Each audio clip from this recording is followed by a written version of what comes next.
Hey y'all, time for our next mental health medical minute. So tonight we're going to talk about the 7th trick of anxiety and depression, and that's negative filter. Now, negative filter is whenever we see everything as bad, even when situations aren't that bad, or even in a good situation, we might see it as bad.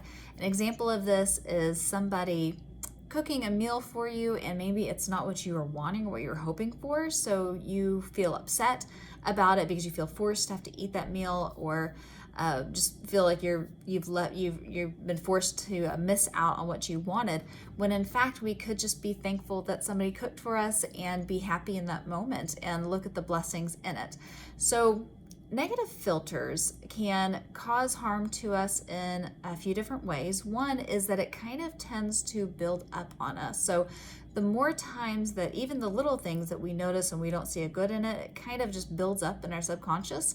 And the more that happens, the worse it gets. And then when something really is a big deal, we tend to react more harsh because of that. And the other thing is just that we miss out on the good.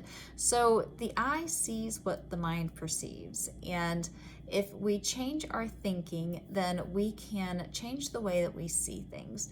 And the way that we do that is just simply by practicing. So in the moment when something's happened and it's made you upset, it may be difficult to see the good, but there's usually always some kind of good in anything that happens, even if we're just being thankful for somebody else and not being thankful for ourselves. That can also be really rewarding all the same.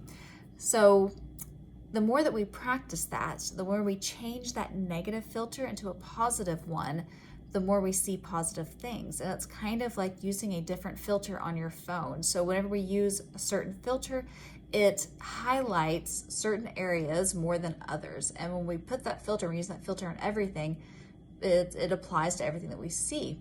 But whenever we change that filter, the things that we look at change. So interesting mental health information. I'll talk to you later. Bye.